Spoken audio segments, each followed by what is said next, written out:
시청자 여러분 안녕하십니까? SK 브로드밴드 주간 종합 뉴스입니다. 교회와 광화문 집회와 관련한 코로나19 확산이 급증하고 있습니다. 자세한 소식 전해드립니다. 교회발 코로나19가 인천을 강타하고 있습니다. 서구에선 할머니에 이어 3살 손녀까지 감염됐습니다.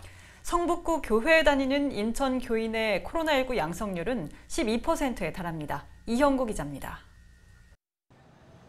인천 지역 코로나19 확진자는 교회 관련이 주를 이룹니다. 성북구 교회발 코로나는 3대를 감염시켰습니다. 이 교회에 다니는 서구 주민 61살 A씨는 지난 14일 코로나19 확진 판정을 받았습니다. 역시 같은 교회에 다니는 그녀의 딸과 3살 난 손녀까지 차례로 확진됐습니다. 21일 오전 9시 현재 인천에서 이 교회와 관련된 확진자만 39명에 달합니다. 성북구 교회를 다니는 인천 교인은 자발적 검사자를 포함해 156명, 접촉자를 제외한 순수 교인 가운데 19명이 확진 판정을 받아 양성률은 12.2%에 달합니다. 지금 현재로는 지난 2, 3월의 신천지 집단 발생 당시보다 훨씬 더 큰 위기라고 판단하고 있습니다. 바로 지금 이 순간 신속한 대응, 철저한 거리 두기가 필요하고 경기도 용인시 교회 관련한 인천 지역 확진자도 5명입니다. 또 남동구 교회 관련 확진자도 17명으로 늘었습니다. 21일 오전 9시 현재 인천 지역 코로나19 확진자는 총 488명입니다. 인천뉴스 이영구입니다.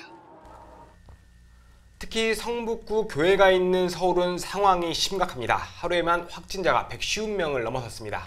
서울시는 검사 불응 시 구상권을 청구하겠다고 밝혔습니다. 하지만 교회 측은 반발하고 나섰습니다. 서주헌 기자입니다.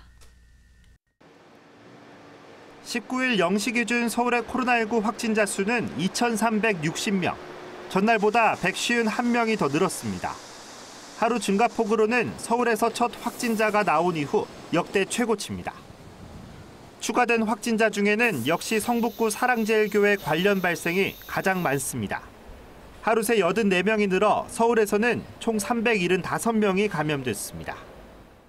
제 뒤로 보이는 사랑제일교회는 현재 접근이 매우 어렵습니다. 교회로 가는 길목이 모두 막혔기 때문인데요. 주변에는 교인들이 보초까지 서고 있어 마치 철옹성 같은 분위기입니다.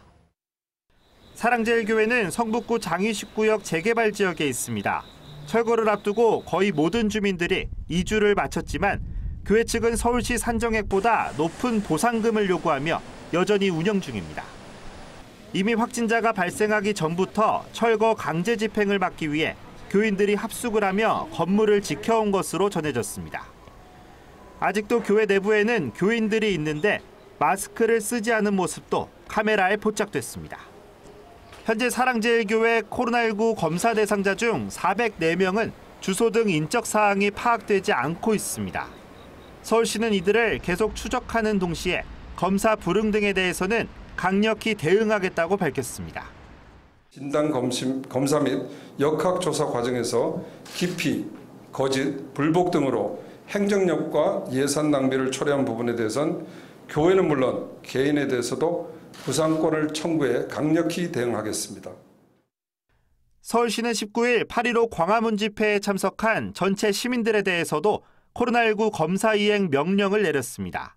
어길 경우 감염병 예방법에 따라 300만 원 이하의 벌금과 방역 비용 등을 청구하겠다고 경고했습니다. 하지만 같은 날 8.15 집회 참가자 국민 비대위는 정부와 서울시의 강제검사 강요 등을 비난하는 기자회견을 열었습니다.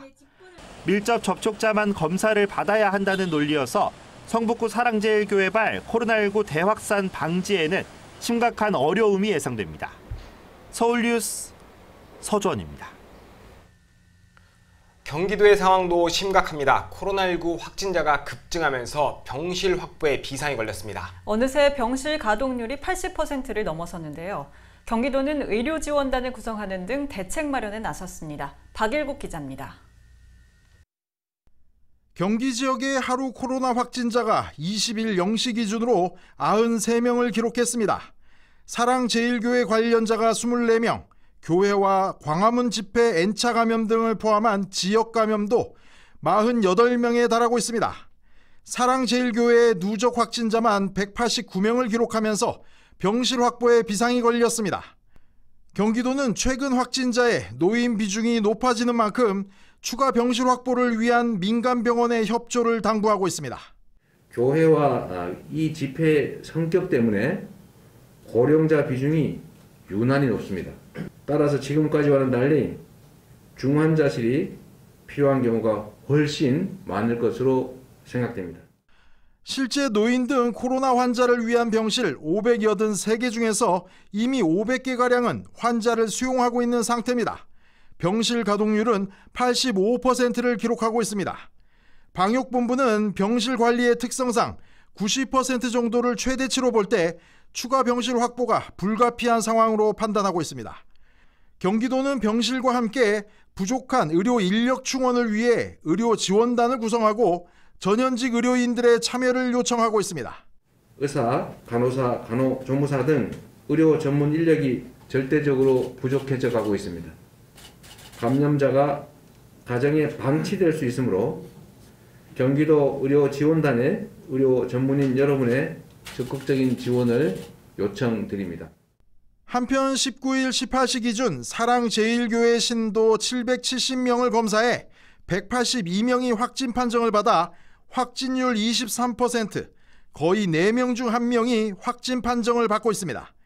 경기도는 아직 50명 정도가 검사 대기 중이고 130명 정도가 연락 두절 상태라고 밝혔습니다. 경기뉴스 박일국입니다. 광화문 집회 참가자 가운데서도 확진자가 발생했습니다. 우려가 현실이 되고 있는데요. 인천시는 광화문 집회에 참석한 사람은 진단검사를 받으라며 이행 명령을 발동했습니다. 이형구 기자입니다. 8월 15일 광화문 집회에 참석한 인천 시민 중에도 코로나19 감염 사례가 나오고 있습니다. 부평구에 사는 70세 여성 A씨와 서구에 사는 71세 여성 B씨가 각각 확진 판정을 받았습니다. 인천시는 결국 집회 참가자에 대한 진단검사 이행 명령을 발령했습니다. 19일 18시 현재 광화문 집회에 참가했다며 자발적으로 진단검사를 받은 인천 시민은 총 470명. 하지만 광화문 집회 참가자 가운데 아직 검사를 받지 않은 시민이 있을 수 있다는 우려 때문에 이행 명령을 발령한 겁니다. 대상은 지난 8일과 15일 서울 광화문 집회에 참가한 사람은 물론 그 일대를 방문했던 인천 시민입니다. 시는 이들에게 외출과 다른 사람과의 접촉을 자제하고 신속히 진단검사를 받을 것을 명령했습니다. 아직도 검사를 받지 않은 집회 참가자가 있다면 신속히 선별진료소를 방문하여 주시고 주변 분들도 검사를 적극 권유해 주시기 바랍니다. 이번 명령에도 불구하고 진단검사를 고의로 거부할 경우 감염병 예방법에 따라 200만 원 이하의 벌금에 처해질 수 있습니다. 또 진단검사를 방해하는 등 방역체계에 혼란을 주는 경우에도 관련법에 따라 법적 조치를 취할 예정입니다. 박남춘 인천시장은 방역수칙을 어기고 방역당국에 협조하지 않는 행태는 절대 용인하지 않고 가장 강력한 대응을 하겠다고 강조했습니다. 인천뉴스 이영구입니다. 앞서 보신 것처럼 교회와 집회 참가자를 중심으로 코로나19가 확산하고 있는데요. 경기도는 마스크 착용을 의무화하는 행정명령을 발령했습니다. 또 검진을 거부하는 경우는 경찰력을 동원할 방침입니다. 박일국 기자입니다. 연휴를 지나면서 특정 교회를 중심으로 경기 지역 코로나 확진자가 크게 늘고 있습니다. 서울 사랑제일교회 관련 확진자가 40%, 용인 우리제일교회 관련자가 24%로 교회가 64%를 차지하고 있고 파주 커피 전문점 관련자가 13%를 기록하고 있습니다.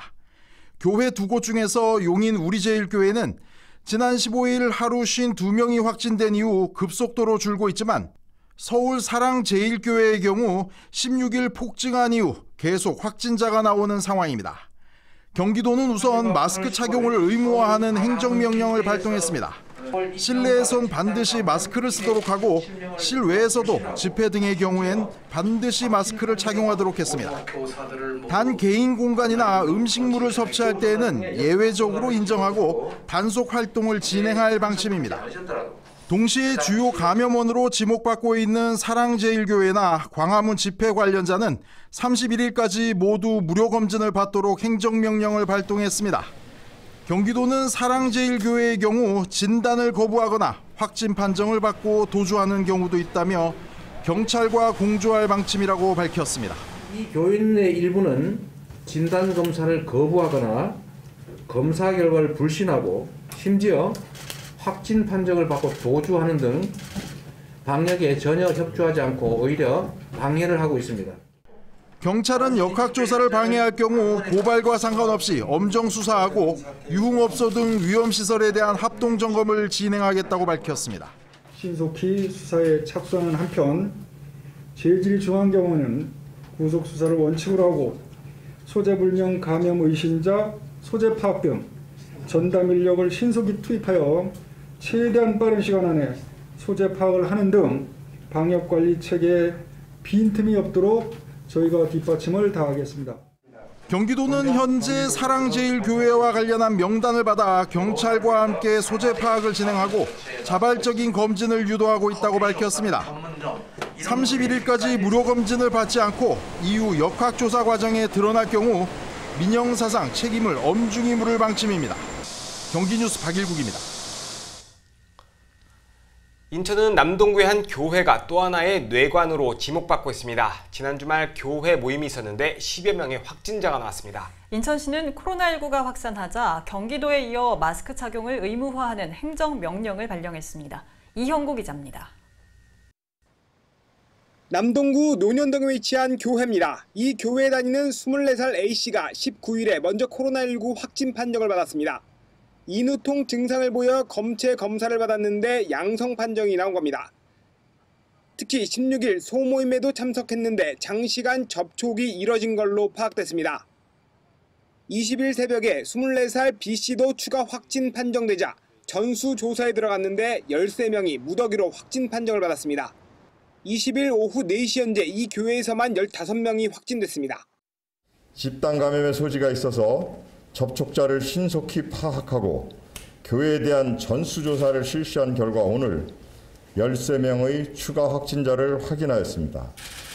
또한 해당 교회가 위치한 건물에 대해 워크스루를 설치하는 등 건물 입주자와 방문자들에 대한 감염을 신속히 차단해 나가겠습니다. 확진자는 남동구가 10명으로 가장 많고 연수구가 2명, 그리고 미추홀구와 경기도 화성 거주자가 각각 1명입니다. 인천시는 마스크 착용을 의무화하는 행정명령을 발령했습니다. 이 시간 이후 마스크 착용을 의무화하는 행정명령을 발령하겠습니다. 시민 여러분께서는 조금 불편하시더라도 모두의 안전을 위해 협조하여 주시기 바랍니다. 방역당국은 확진자들의 거주지 일대를 방역하고 이동 경로와 접촉자 등에 대한 역학조사를 진행하고 있습니다. 인천뉴스 이영구입니다. 광화문 집회로 코로나19가 수도권을 넘어 전국으로 확산하고 있습니다. 확진자가 늘고 있는 부산도 고강도 방역에 들어갔는데요. 등교를 제한하고 해수욕장을 조기 폐장하기로 했습니다. 장동원 기자입니다. 20일 현재 부산 지역 학생 확진자 수는 모두 22명입니다. 19일 확진 판정을 받은 가야고등학교 1학년 학생에 이어 같은 학년 친구 2명이 20일 확진 통보를 받았습니다. 거제 여중 학생은 지난 14일 확진된 아버지로부터 감염됐습니다. 학생 감염은 지난 9일 시작됐습니다. 부경보건고 병설중학교 성인반 학생 1명이 확진된 것을 시작으로 같은 반 학생 5명이 확진됐고 한 학생의 손녀에게도 번졌습니다. 12일에는 부산기계공고 2학년 학생을 시작으로 모두 6명이 확진됐습니다. 부산시 교육청은 21일까지 유치원과 초중고등학교 등교를 중단하고 원격 수업으로 전환했습니다. 한편 2학기가 시작되는 9월 1일부터 11일까지는 과밀 학급 구분 없이 모든 학교가 학생 3분의 2만 등교하게 됩니다. 또 오는 31일까지는 고등학교는 3분의 2, 유치원과 초중학교는 3분의 1만 등교합니다. 20일 부산에는 모두 7명의 확진자가 추가됐습니다. 여기에는 광화문 집회에 참석한 2명이 포함됐습니다. 부산시는 N차 감염 확산 방지를 위해 방역을 강화하기로 했습니다. 우선 31일까지 운영 예정이던 부산 지역 해수욕장 7곳을 21일 0시를 기해 조기 폐장하고 클럽과 PC방, 300인 이상 대형 학원 등 12개 시설에 대해선 집합 금지 명령을 내렸습니다. 더 이상 특별 정문과 개별 업체에 대한 행정명령으로는 이를 개선하기 어렵다고 판단하여 전체 시설에 대한 집합금지 명령을 내리기로 결정하였습니다.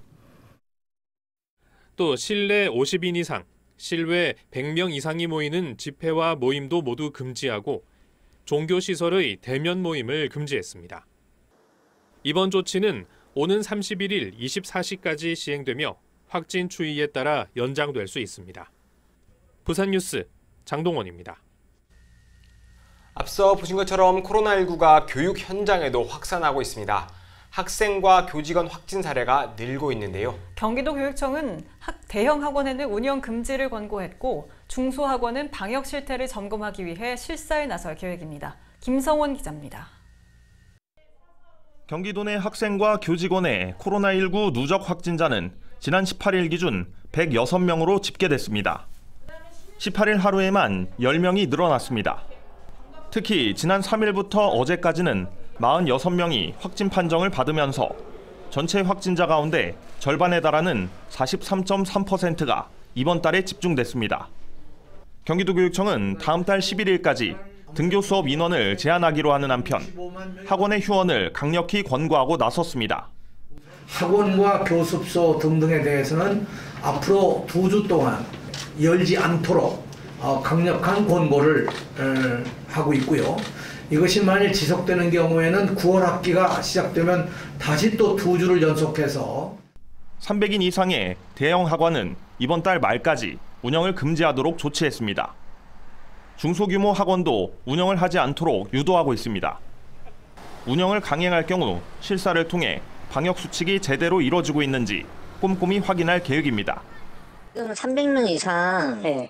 거기는 어제 집합명령 중단 그거 나갔잖아요. 네. 그래서 그거 만약에 어기면 네. 이게 저희가 그 감염병에 관한 그 법률에서 네. 300만 이하의 벌금 이렇게 행정명령이 떨어진다고. 도내 학원과 교습소는 총 3만 3천여 곳으로 이 가운데 수강 인원 300인 이상 학원은 197곳입니다. 도교육청은 운영이 금지된 대형 학원의 휴원 상황을 단속하는 한편 몰래 운영을 하는 사례가 있을 경우 도민들의 신고를 당부했습니다. 한편 경기도교육청은 2학기 개학 3일 전부터 학생과 교직원 모두 코로나19 관련 자가 진단을 하도록 추가 조치했습니다. 의심 증상이 있을 경우 등교를 제한한다는 방침입니다. 경기뉴스 김성원입니다.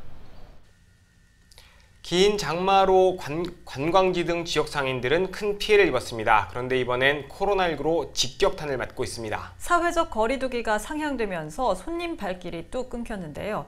지역 상권은 그야말로 울상입니다. 이정윤 기자가 취재했습니다.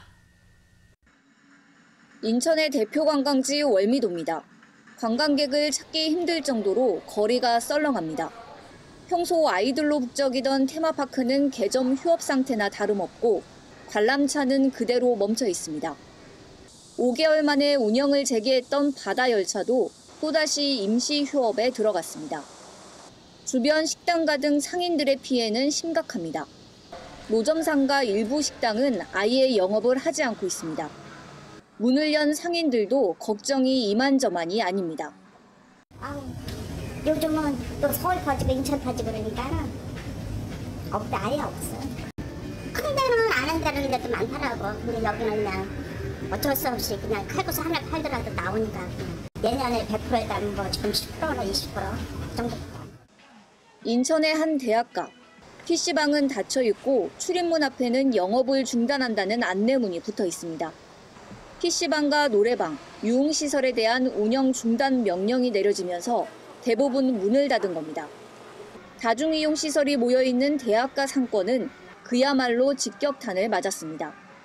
올 초부터 온라인 수업에 유학생도 줄어 힘들게 버티고 있지만 코로나19 재확산에 눈앞이 캄캄합니다.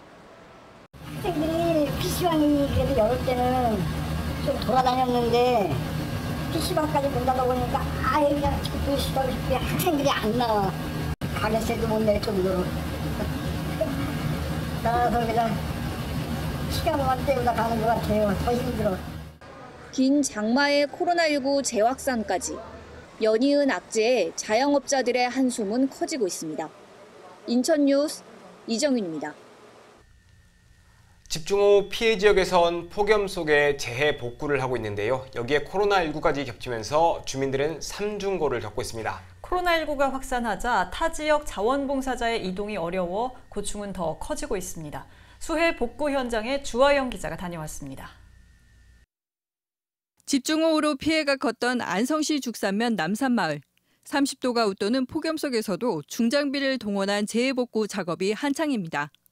그런데 주변을 정리하거나 잔손질이 필요한 곳에 자원봉사자가 보이지 않습니다. 코로나19 확산으로 사회적 거리두기 2단계가 실시되면서 타 지역 자원봉사자가 뚝 끊겼기 때문입니다. 군 부대 등도 감염 예방과 차단을 위해 지난 주말부터 병력 투입이 중단됐습니다. 평일에는 안성시 관내 봉사자도 많은 인력이 투입되기 어려운 형편입니다. 집중호우 피해를 입은 마을은 애가 탑니다. 반일도 도와주고 그러면 좀 수월한데, 아니 10월 때는 굉장히 비가 많이 오고 농작물이 많이 벌었지 않습니까? 그걸 걷어내야 되는데 그러니까 일손은 없고 그래서 좀 힘들죠. 지난 2일에서 12일까지 내린 집중호우로 안성시는 1명이 사망하고 1명의 중상자가 생겼고 200명에 가까운 이재민이 발생했습니다. 비닐하우스 680여 개 동과 농작물 700헥타르가 침수됐고 축사 9개가 물에 잠겨 가축 87,500여 마리가 폐사했습니다. 시설을 사용할 수 있도록 응급 복구는 거의 마쳤지만 피해가 컸던 농축산 시설은 여전히 손길이 필요한 상황. 사랑제일교회발 확진자 등도 지역 내에 발생하면서 안성시는 코로나19 방역까지 삼중고를 겪고 있습니다. 안성시는 집중호우 피해 지역 복구는 관내 자원봉사 인력으로 대체하고 코로나19 감염 확산 방지에 집중할 계획입니다. 폭우도 중요하지만 사실은 코로나19가 어떤 면에서는 더 위험하다고 생각합니다. 그래서 힘들더라도 좀 더디더라도 방역을 잘 지키는 선에서 우리가 이 어려움을 함께 이겨내야 될 거란 생각을 하고 있습니다. 폭염 속 재해 복구와 코로나19 방역 등 쉽지 않은 상황 속에 집중호우 피해 지역은 슬기롭게 극복하기 위해 안간힘을 쓰고 있습니다. 경기 뉴스 주아영입니다. 길었던 장마가 끝나고 이제는 불볕더위가 기승을 부리고 있습니다. 대구는 열흘 넘게 폭염 경보가 이어지고 있다고 합니다. 이런 무더위는 당분간 계속될 전망입니다. 천혜려 기자가 취재했습니다. 길었던 장마가 끝나고 불볕더위가 기승을 부리고 있습니다. 대구는 지난 11일 폭염 경보가 발효된 이후 열흘 넘게 폭염이 계속되고 있습니다. 최근 닷새간 날씨를 보더라도 낮 최고 기온은 36도까지 치솟았고 최저 기온 역시 24도 이상을 유지하면서 밤잠을 설치는 날이 많아졌습니다. 노인들은 도심 속 공원을 찾아 더위를 식히고 있습니다. 그늘에 앉아 부채질을 하면서 지나가는 바람을 느끼면 잠시나마 무더위를 잊을 수도 있습니다. 집에 있으면 에어컨도 틀어야 되고 여기 있으면 그래도 좀 감기 뜨는 것도 보고 이야기도 하고 놀고. 뜨거운 도로 위에서 불볕더위와 맞서야 하는 근로자들의 고통은 더합니다. 시설물 보수를 담당하는 구청 도로보수팀 근로자들의 이마에서는 땀이 식을 줄 모릅니다. 사람들 상태 봐가면서 30분 하고 한 20분 쉬든지 사람들이 회복하면 다시 하고 그랬습니다. 폭염이 계속되면서 도로 위를 누비는 살수차도 바빠졌습니다. 운영 중인 살수차는 늘어났고 살수 간격도 확대됐습니다. 폭염 관계로 살수차 2대 운영하는 걸 4대로 2대 더 늘렸고요. 그리고 3번 살수하던 걸 갖다가 4번 살수, 한 번 더 살수하게 됐습니다. 대구에 내려진 폭염특보는 당분간 유지될 전망입니다. 우리나라 전역이 덥고 습한 북태평양 고기압의 영향을 받을 것으로 보입니다. 낮에는 일사로 인해 낮 기온이 33도 이상 오르면서 매우 덥겠고 밤에는 기온이 떨어지지 않는 열대야로 인해 무더운 날이 많겠습니다. 폭염특보가 발효되면 가급적 야외 활동을 자제하고 평소보다 물을 많이 마시는 것이 좋습니다. 실내에서는 햇볕을 막아주고 통풍이 잘 되도록 자주 환기시키는 것도 더위를 슬기롭게 이겨내는 방법이 될 수 있습니다. 대구뉴스 천혜열입니다. 코로나19로 전국은 물론 인천도 어려움을 겪고 있는데요. 이에 대비한 지역의 보건의료체계 강화 방안을 모색하는 자리가 열렸습니다. 배상민 기자입니다. 올 초 전 세계를 강타한 코로나 바이러스, 비말 감염, 무증상 감염자에 의한 전파에다 바이러스 변이가 심해 치료제와 백신 개발에 어려움을 겪고 있습니다. 최근 지역 감염 사례가 증가하면서 우려가 있는 가운데 인천 보건의료체계 강화 방안을 모색하는 자리가 열렸습니다. 먼저 특정 지역이나 집단에서의 대규모 유행, 토착화 가능성에 대비한 국가 방역체계 강화를 주문했습니다.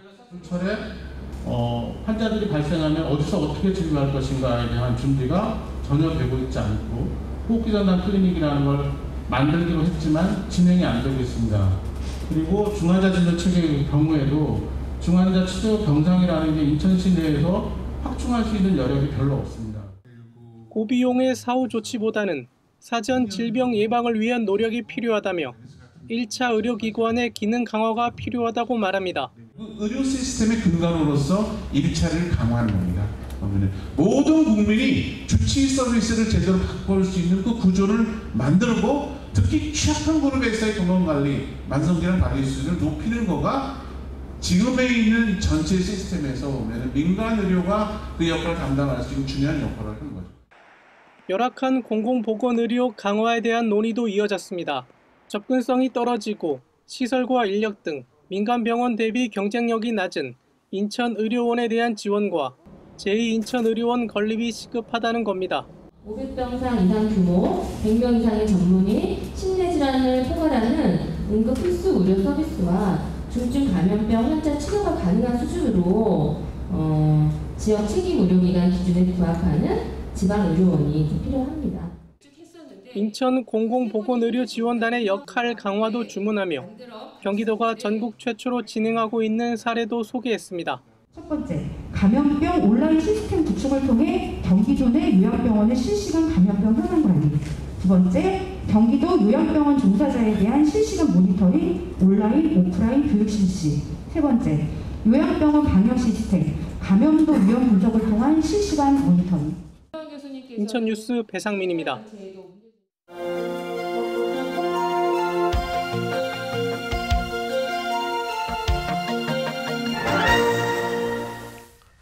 인천과 수원을 잇는 수인선이 다음 달 12일 전 구간 개통을 앞두고 있습니다. 수인선이 폐선된 지 25년 만에 도시철도로 완전 개통하는 건데요. 오늘 심층 취재에서는 수인선 전 구간 개통에 대한 의미와 기대 효과에 대해 짚어봅니다. 먼저 수인선의 역사와 부활 의미를 이정윤 기자가 취재했습니다. 인천과 수원을 이어주는 수인선의 역사는 1937년부터 시작됐습니다. 당시 소래염전의 소금과 여주지방의 쌀 등을 일본으로 반출하기 위해 수인선을 개통한 겁니다. 협계 열차였던 수인선은 마주보고 앉으면 앞사람 무릎이 닿을 정도로 작아 꼬마 열차로도 불렸습니다. 한량의 크기가 시내버스보다 작았지만 물자와 사람을 실어 나르며 시민들의 중요한 교통수단으로 자리 잡았습니다. 하지만 70년대부터 버스가 대중교통으로 성장하면서 수인선 이용자가 줄고 운행 구간도 차츰 짧아졌습니다. 그리고 1995년 12월 31일 수인선은 59년간의 운행을 마치고 역사의 뒤안길로 사라졌습니다. 폐생은 부설의 목적은 식민지 수탈의 어떤 그런 아픈 역사 속의 목적으로 이제 부설이 되었지만 60년대, 70년대에는 수원과 인천을 오가는 학생들, 통학생들에 발휘되었고 또 이제 근처 뭐 밭에서 텃밭에서 일군 채소라든지 바다에서 잡힌 물고기라든지 이런 걸 이제 수원, 인천 오가면서 내다 파는 우리네 어머님들이 자주 이용하셨던 그런 또 이제 기특한 그런 열차였죠. 폐선된 수인선이 도시철도로 다시 개통한 건 지난 2012년입니다. 인천과 경기 남부지역 도시개발로 인구가 다시 증가하면서 도시철도로 재탄생한 겁니다. 수인선은 1단계와 2단계, 3단계로 나눠 사업이 추진됐습니다. 1단계로 오이도에서 송도 구간이 2012년 6월부터 운행을 시작했고 2단계로 송도에서 인천 구간이 2016년 2월에 개통했습니다. 그리고 다음 달 12일 3단계 구간인 수원에서 한양대 앞 구간의 개통을 앞두고 있습니다. 안산 구간은 기존 도시철도를 그대로 이용할 예정입니다. 수인선이 폐선된 지 25년 만에 모든 구간이 완전 개통하는 겁니다. 사업비는 총 2조 74억 원이 투입됐습니다. 수인선 전 구간이 개통되면 인천에서 수원까지 소요기간은 크게 단축될 것으로 보입니다. 전 구간이 개통되게 되면 현재는 이제 인천에서 수원까지 가려고 하면 한 90분 정도 소요가 됩니다. 근데 이번에 복선 전철화가 됨으로 인해서 약 한 20분 정도 단축되는 효과가 있고 그다음에 인천과 경기를 동일 생활권으로 묶는 역할을 하게 됩니다. 협계 열차에서 도시철도로 재개통한 수인선. 수인선의 완전 개통으로 인천과 경기 남부, 서울을 잇는 수도권 남부 연계 철도망이 완성될 전망입니다. 인천 뉴스 이정인입니다. 앞서 보신 것처럼 수인선이 완전 개통하면 수원까지 운행 시간이 대폭 줄어들죠. 5년 뒤에는 이 노선이 인천에서 전국을 잇는 고속철도의 출발점이 됩니다. 인천시가 3대 핵심 사업으로 꼽은 제2공항철도 역시 이 노선과 연계돼 있습니다. 이어서 이형구 기자가 보도합니다. 공주역에 고속철도 EMU 260 열차가 들어옵니다. 연말에 중앙선 투입을 앞두고 시험 운행을 하고 있는데 향후 월곶 판교선에도 투입됩니다. 수인선 송도역에서 출발해 판교를 거쳐 경강선을 타고 강릉까지 운행합니다. 최고 시속 180km인 GTX보다 80km가 더 빠른 고속철이 수도권과 광원까지 있습니다. 인천발 KTX와 더불어 2025년이면 고속철도로 전국을 오가게 되는 겁니다. 최고 속도 260km까지 달리는 준고속열차가 투입됩니다. 출발점이 수인선 송도역입니다. 그래서 25년이면은 우리 송도에서 출발해가지고 강릉까지 2시간대에 도달할 수 있는 새로운 인프라가 구축될 수 있다라는 것입니다. 고속철을 인천 서쪽으로 잇는 방안도 검토되고 있습니다.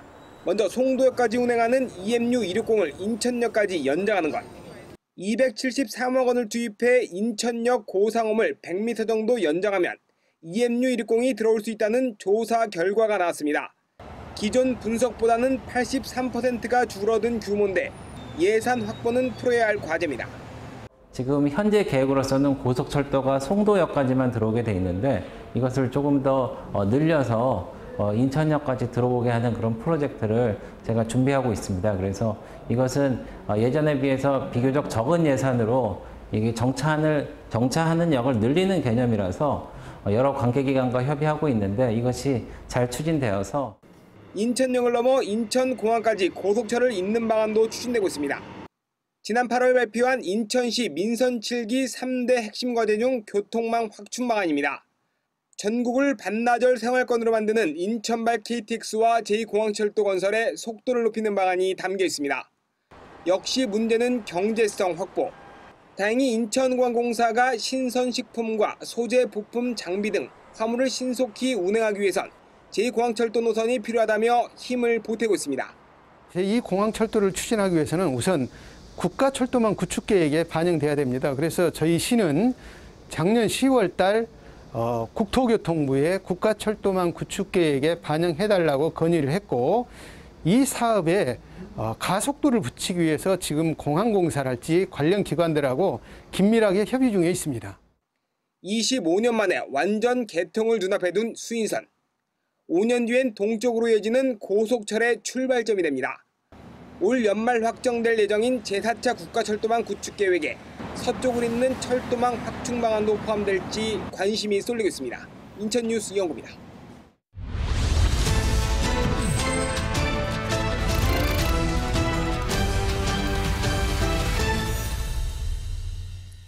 하늘을 나는 자동차를 개발하는 파브 산업을 혹시 들어보셨나요? 인천시가 정부의 파브 특별 자유화구역 지정을 위한 공모에 도전한 상태입니다. 공모 결과 발표에 앞서 관계기관이 모여 실증센터 조성을 위한 업무 협약을 체결했습니다. 인천시는 도심 항공운송수단 사업의 선도를 위해 발빠르게 움직이고 있습니다. NIB 원태규 기자의 보도입니다.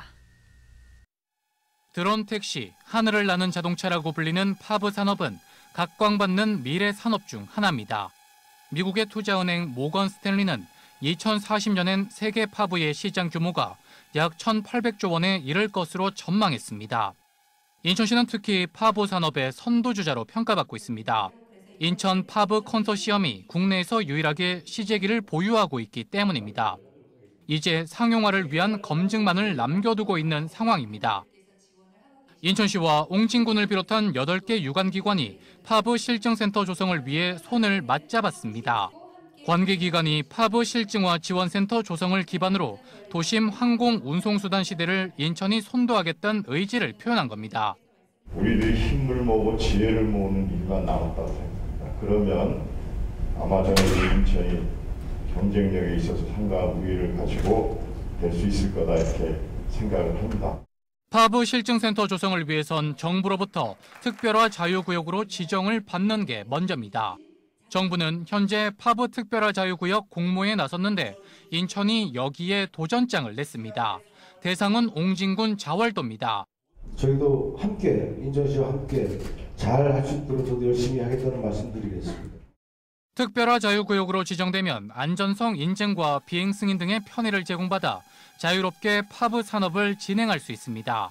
정부는 11월까지 지정을 완료한다는 계획인데 4-5개의 지자체가 공모에 참여한 것으로 알려졌습니다. 인천시는 특별 자유화 구역으로 지정되면 2025년 상용화를 목표로 사업을 추진한다는 계획입니다. NIB 뉴스 원태규입니다.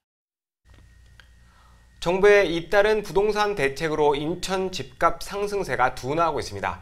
투기 과열지구로 지정된 남동구는 이달 들어 하락세로 전환했는데요. 동구를 비롯한 원도심 주민들은 규제가 과도하다며 해제를 촉구하는 서명에 돌입했습니다. 이형구 기자입니다. 내년 6월 입주를 목표로 공사가 한창인 동구 송림동의 한 아파트입니다. 분양가는 3.3제곱미터당 800만 원대. LH는 주변 시대보다 한참 저렴한 가격에 공급했지만 920세대 모집에 약 200세대가 미달하자 다시 청약을 받고 있습니다. 동구 화수동 일대 14가구로 구성된 이 빌라는 30%가 빈집으로 남아있습니다. 조정 대상 지역으로 지정된 동구의 현주소입니다. 대여섯 개 될 거야, 그 건물에. 한 건물에요? 안 나가. 팔고 사는 것도 없고. 결국 주민들은 부동산 규제 해제를 촉구하는 서명운동에 돌입했습니다. 인천 전 지역을 규제한 건 지역 상황을 반영하지 않은 것이라며 수정이 필요하다는 주문입니다.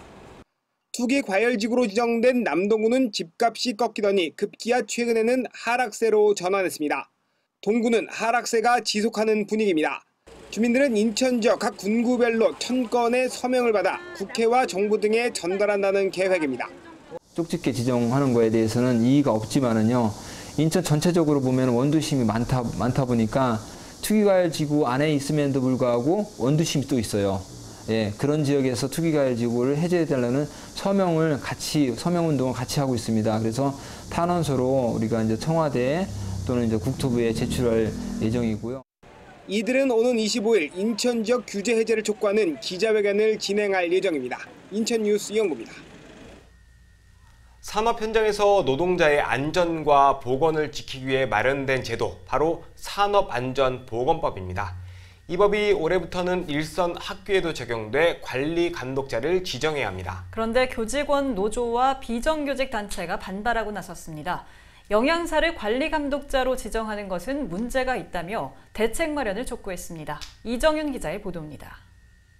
영양사도 노동자다. 안전하게 일할 권리 보장하라. 보장하라. 보장하라. 보장하라. 인천 학교 비정규직 연대회의와 전국 교직원 노동조합 인천지부가 교육청 앞에 모였습니다. 올해부터 학교에서도 산업안전보건법이 적용되는데 영양교사와 영양사를 관리감독자로 지정하는 것에 반대하기 위해서입니다. 이들은 영양교사와 영양사는 식단을 짜고 학생의 영양을 관리하는 노동자이지 산업안전을 책임지는 관리자가 아니라고 강조했습니다. 영양교사, 영양사님들이 관리 감독자가 된다는 것은 법의 취지에 어긋나는 일이고 현실적으로도 맞지 않습니다. 안전한 학교, 행복한 급식을 위해서는 실질적인 권한을 가진 사람, 산업안전의 전문성을 가진 사람이 관리 감독자가 되어야 합니다. 현장에서 일하고 있는 영양교사들도 우려를 나타냈습니다. 업무 과다로 결국 피해는 학생들에게 돌아갈 것이고 명확한 지침조차 없어 학교 현장에서 혼란이 크다는 겁니다. 언제 끝날지 모를 코로나19로 날마다 전쟁터 같은 학교 현장에서 버티고 있습니다. 이런 상황에서 산업안전보건에 관한 안전관리의 책임까지 영양교사에게 지우는 것은 부당하며 위험하기까지 합니다. 인천시 교육청은 현재 학교 관리자와 영양교사 등 관계자 대표로 구성된 협의체를 구성해 논의를 진행 중입니다.